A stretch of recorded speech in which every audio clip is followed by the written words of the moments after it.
It's Thursday, April 2nd, 2020. What we witnessed today was purely criminal. Dow Jones closing up 469 points, absolutely criminal. It's almost funny at this point, the trickery and the illusion that is taking place in the stock market. It's almost funny to see that the stock market, the Dow Jones was up around 543 points earlier today, then goes negative, falls in the red, and then comes back, roars back, closes up 469 points. And you just go, why? Was it because 6.6 million people filed for unemployment last week? Was it because 3.3 million people filed for unemployment the week before? Is it because 10 million people in the last 2 weeks, right here in America, had to file for unemployment insurance because they've lost their jobs? Dow Jones up 469 points today. You know, I think in a real free market, the Dow Jones probably would have been down 3,000 points today with the news that U.S. weekly jobless claims were 6.6 million. I think in a real free market, Dow Jones would have been down 3,000 points today. It is really insanity what we're watching take place. The Fed is buying everything at this point. They are the buyer of last resort. These markets are purely and solely dependent now on the Federal Reserve. The markets don't care that 10 million people lost their jobs in the last 2 weeks. And wait till next week. The numbers are going to be just as bad. And I'm going to go over some other numbers and some other statistics today that are going to reinforce why the Dow Jones should have been down 3,000 points today easily. Easily. It's laughable. It's laughable what is taking place. I'm glad that the market went up today so that everybody could see the trickery and the manipulation that is taking place in these markets.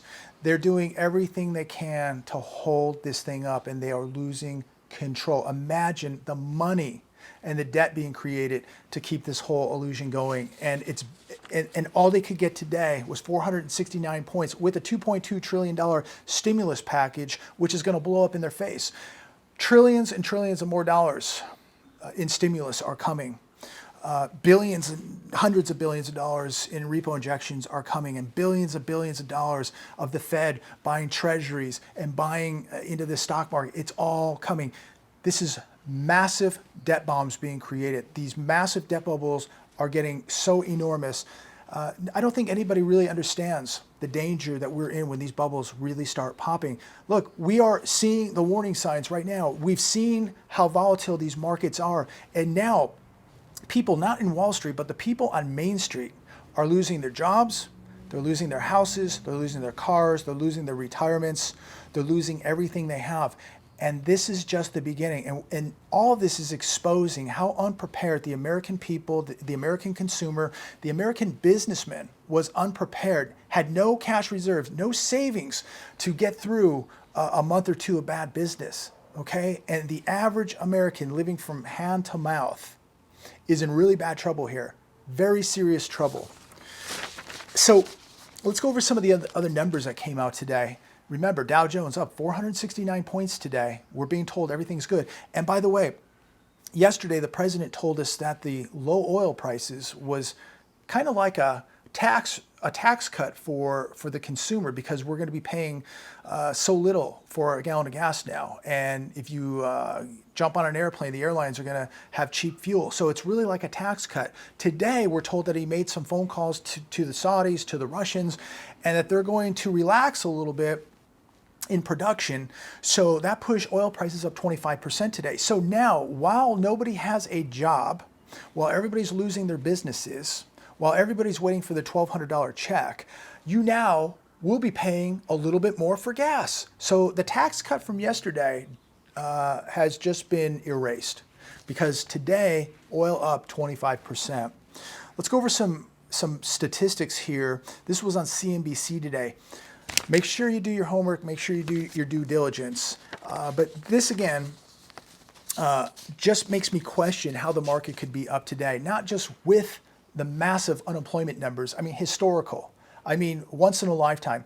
We have never been at this point. 10 million people filing unemployment claims in the last 2 weeks. Insanity.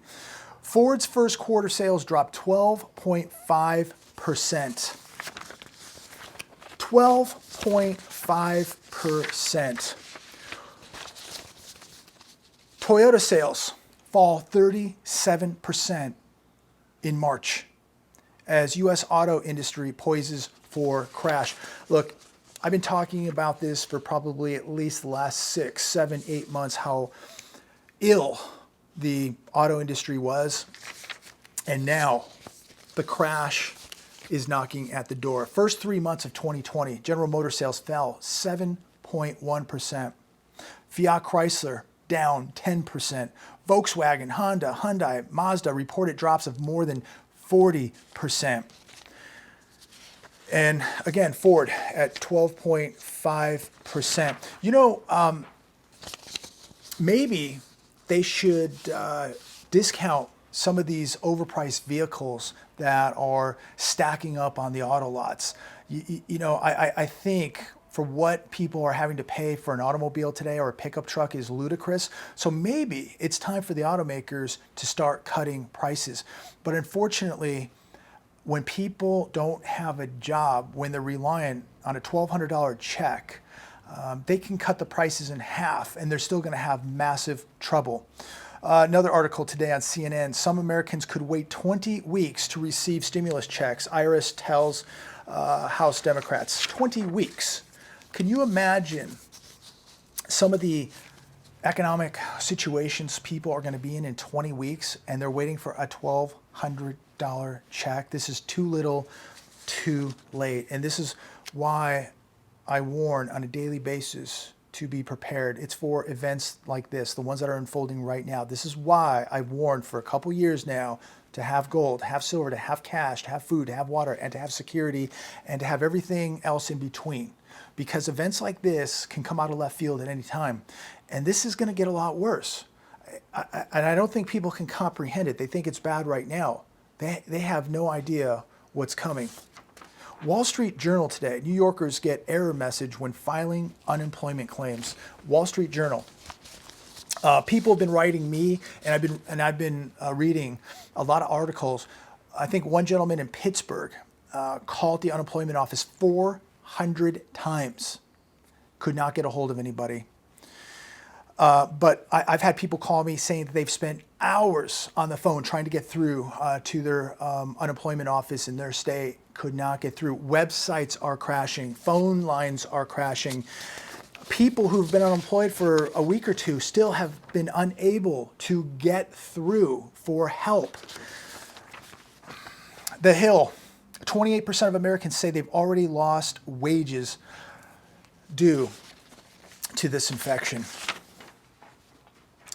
Zero Hedge today, U.S. manufacturing slumps to biggest contraction since financial crisis. Yet Dow Jones up 469 points. Small businesses lost most jobs since financial crash. ADP reports. How could the stock market be up today? Ask yourself. Pure criminality, pure manipulation. The stock market is 100% detached from the reality of what is taking place in the real economy here in America. Look, I don't care if the stock market, the Dow Jones goes back to 30,000, 40,000, it could go to 50,000. It doesn't matter because we know what's happening in the real world. We know what's happening in small business, medium business. We know what's happening in the average household, the average consumer. Debt, debt, debt, more destruction, more destruction, more destruction. So today, who do you think really cares that the market's up today? Does anybody really care that Dow Jones is up? People are waiting for their stimulus checks. Small business and big business are waiting for help. People are already behind a car payment or a house payment. They're already having to cut back on food. They're having to cut back on their bills. They're getting very scared. Do you think they care about what the Dow Jones or what the stock market or what the S&P is doing today? They don't care. What they care about is what they're going to do today. Are they going to go back to work? Are they going to get some help? What's going to happen? What happens next week? What happens 2 weeks from now? This whole thing is snowballing into a massive catastrophe. And if something isn't done here right now, we are going to see all kind of problems, all the way from people losing homes and cars to social problems arising on the streets of America. We're going to see more crime. We're going to see more assaults. We're going to see more theft. And we're going to see people starting to protest and protesting maybe violently. And I hope that this can all be avoided. But we've been talking about this a lot for really the last year. And every week that goes by, it's doing so much damage to the U.S. households, small business, to people's personal finances, to people's self-worth. People have anxiety. They're getting medical issues over this. People are going to have heart attacks, suicides, divorces. I mean, this is going to cause a lot of distress in U.S. households, not just financial. I want to take a minute today and I want to talk about the small business bailout. Many people believe this is going to be a smooth, easy transition, that small business will just apply for a loan, the bank will give it to them, and that's it. That's not how this is going to play out. The whole system the whole small business bailout is already collapsing. The whole system is collapsing. Many small businesses are going to get zero money. Many small businesses are not going to be reopening, meaning many of those people that work for those small businesses, the employees, will no longer have benefits. They'll no longer have a job. Those cities where those businesses are will lose sales tax. They're going to lose property tax. There's just so much interconnected here, interwoven, that's going to affect cities and towns and states, and it's going to affect the entire U.S. economy, and it's going to affect all of us one way or the other. I read a very good article today on Zero Hedge, and it's titled "A Disaster Waiting to Happen Hours Before It Starts. The Small Business Bailout is on the Verge of Collapse." I mean, there's so many things here that nobody knows. How much money can each business get? What's the interest rate going to be for that business? Who's doing all the due diligence? Who's removing all the contingencies? What banks can do these loans? What banks can't? There's just a lot of questions here, and a lot of people don't seem to have the answers. I want to paraphrase through this article for you. Getting loans into the hands of Americans, 30 million small businesses, is absolutely critical. They employ about half of the U.S. private sector employees.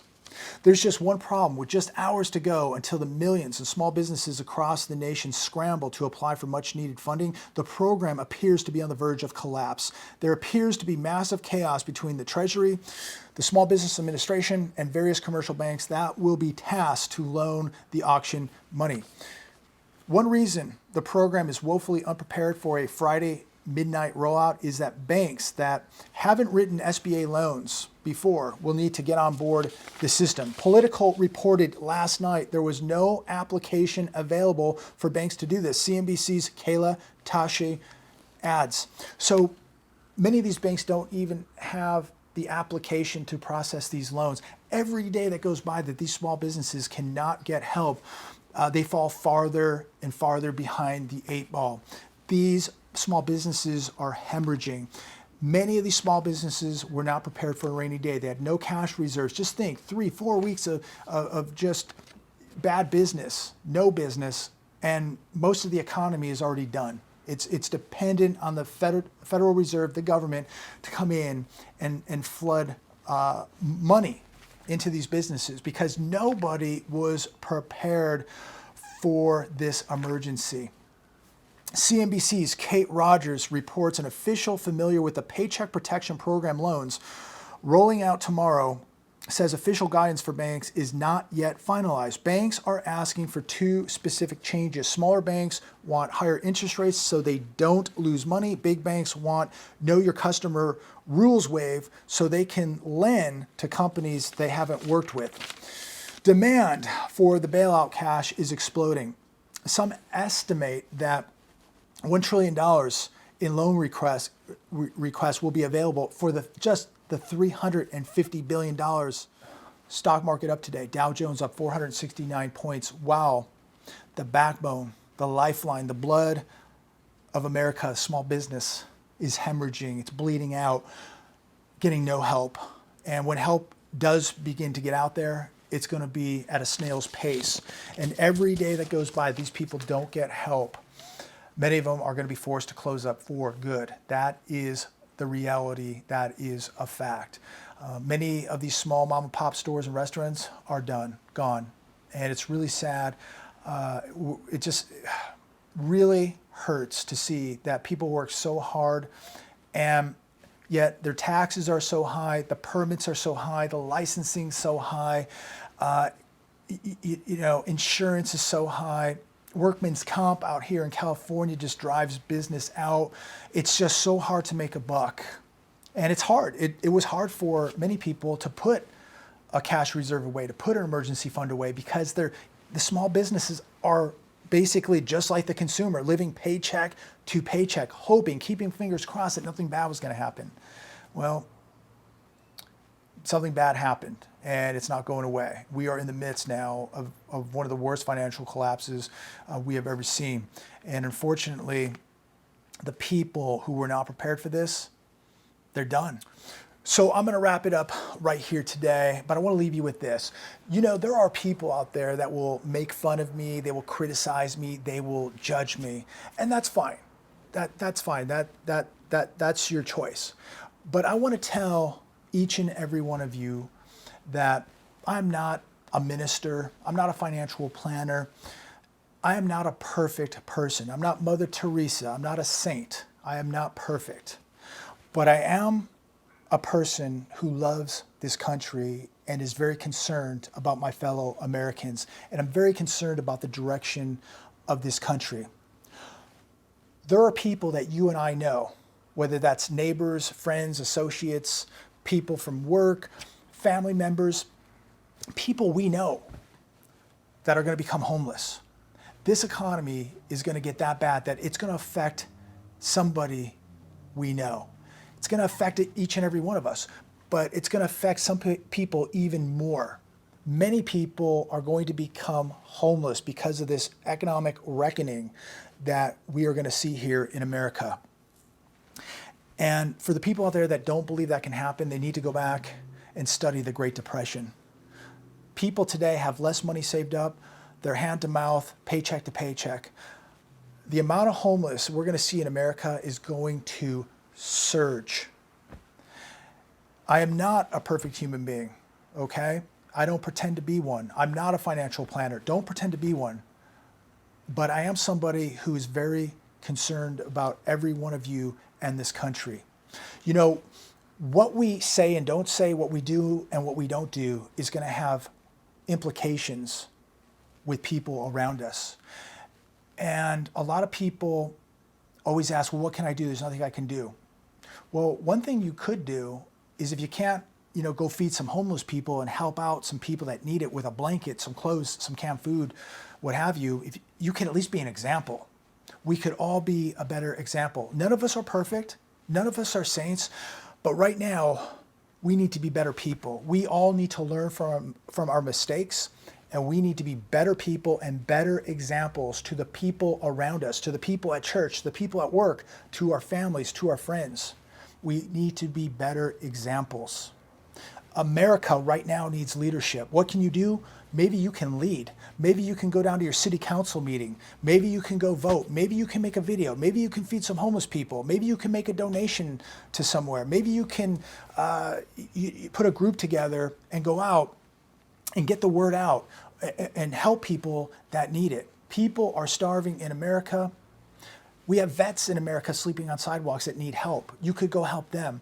Being an example is a start. Just knowing that what is happening in America and speaking out against the criminality that we're seeing on Wall Street, the criminality that we see in Washington, people need to start speaking out. Being quiet and hiding in the closet is not going to save America.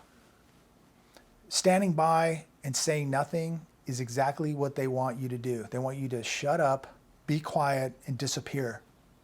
Right now, this country needs leadership. It needs examples.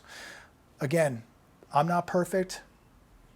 I'm not the smartest person in the world, but I am very concerned, and I'm trying to do whatever I can do to wake people up, to prepare, to see the dangers that are coming and the ones that are already here. I'm going to leave it right there with you today. Each and every one of us needs to start doing something. Complaining and pointing fingers is not going to do it. Right now, we need to prepare for this storm. It's upon us. And we need to help people that need help.